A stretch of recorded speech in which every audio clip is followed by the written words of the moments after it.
घर की बालकनी में खड़ी होती है। इनकी जॉब तो जैसे मेरी सौतन बन गई है। मुझसे ज्यादा उसी के साथ टाइम स्पेंड करते हैं और हम यहाँ इंतजार करते हुए मर जाएं।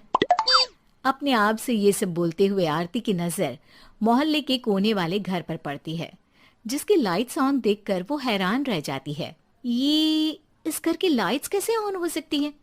यहाँ तो सालों से कोई नहीं रहता। वो ये सोच ही रही होती है कि तभी उसे घर की खिड़की पर औरत की परछाई के साथ लाल चुन्नी दिखाई देती है, जिसे देख आरती डर से चिल्लाने लगती है।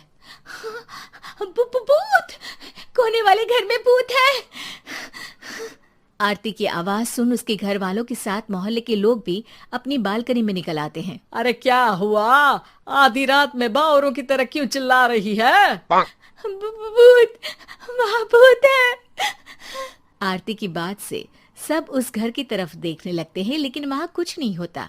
भाभी जी, लगता है आपने सपना देखा होगा। मैं बालकनी में खड़ी होकर सोऊंगी क्या? बता रही हूँ, अपनी आंखों से देखा है। घर की लाइट्स ऑन थी और वहाँ किसी का साया भी था।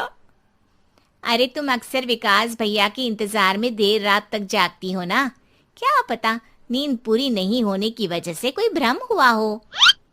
मोहल्ले के सब लोग और आरती के सास ससुर उसे समझा ही रहे होते हैं कि अचानक उसी घर से किसी औरत के गाने की आवाज सुनाई देती है।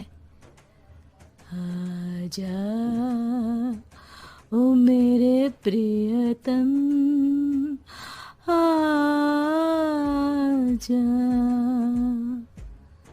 आवाज सुन सब हैरानी और कंफ्यूजन से उस घर की तरफ देखने लगते हैं कि तभी उन्हें लाल जोड़े में औरत का साया वहां दिखता है, जिसे देख पूरा मोहल्ला सकते में आ जाता है। अरे ये तो कोई दुल्हन है। अरे नहीं नहीं, भूत नहीं है। अरे फिर तो पक्का तेरी दुल्हन है। अरे नहीं नहीं, वो तो मायके गई है। हद है, पहले इससे निपट ले, बाद में इस पर डिस्कशन कर लेना। बड़ा भ्रम बोल रहे थे ना, अब फटी ना सबकी। और नहीं नहीं, मैं किसी से नहीं डरता भाभी जी। भूत जैसा कुछ नहीं होता। या तो इस घर के मालिक यहाँ आ गए हैं, या फिर किसी ने खाली घर देख कर कब्जा कर लिया है। हमें वहां जाकर देखना चाहिए। बात में लॉजिक मानकर सब बाहर इकट्ठा हो जाते हैं कि तभी विकास भी वहां पहुंच जाता है। क्या बात है? इतनी रात को पूरा मोहल्ला यहाँ कैसे? भूतिया दुल्हन की वजह से। क्या तुम्हारे अलावा भी कोई दुल्हन भूतिया हो सकती है? इस भूतनी का किस्सा निपटने दो, फिर तुम्हें अपनी भूतनी दिखाती हूँ। अब सारे लोग मिलकर विकास को पूरी बात बताते हैं, जिसे सुन वो भी उनके साथ जाने के लिए तैयार हो जाता है। जिसके बाद वो सब डरते हुए उस घर के सामने जाकर खड़े हो जाते हैं। तुम सब यहीं रुको, मैं अंदर जाता हूँ। अकेले जाओगे? अरे नहीं नहीं, आप सबकी नकली भूतनी भी तो होगी ना मेरे साथ। कैसा मजाक कर रहा है यार। रुक, मैं चलता हूँ साथ में। क्या मैं चलता हूँ? ये क्या गोवा घूमने जा रहे हैं जो मैं भी साथ चलता हूँ? कहीं नहीं जाओगे तुम, यहीं मेरे पास खड़े रहो। बहू सिचुएशन समझो। हाँ, घर जाकर सुना लेना। हे भगवान, मम्मी तुम किसकी मम्मी हो? ओह, इन्हें सब कुछ अभी करना है क्या? नहीं, यहाँ पंचायत बिठा देते हैं आपके परिवार के लिए। इस पर मामला शांत करके अब वो लोग इधर उधर से घर के अंदर झांकने की कोशिश करते हैं।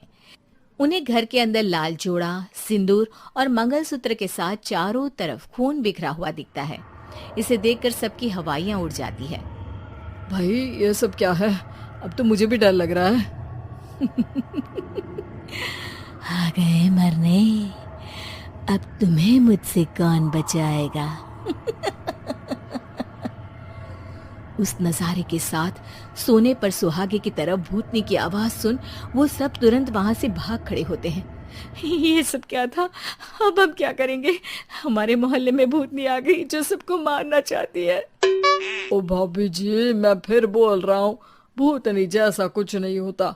मुझे तो पक्का यकीन है कि यहाँ किसी गलत इंसान ने गलत काम करने के लिए कब्जा कर लिया है और लोगों को घर से दूर रखने के लिए ये सब कर रहा है। तुम इतने यकीन के साथ कैसे बोल सकते हो?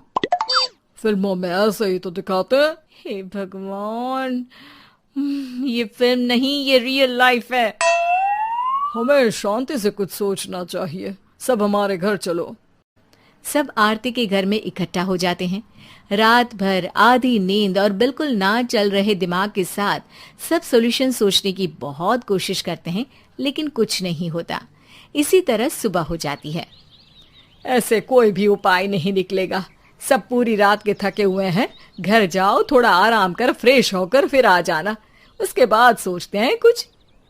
डरे सहमे लोग जैसे ही अपने घर जाने लगते हैं, तभी विकास को उस घर में कोई हरकत नजर आती है, जिस पर वो किसी को कुछ बताए बिना चुपचाप वहां पहुंच जाता है और कुछ देर बाद घर आकर सबको दोबारा इकट्ठा कर उस घर के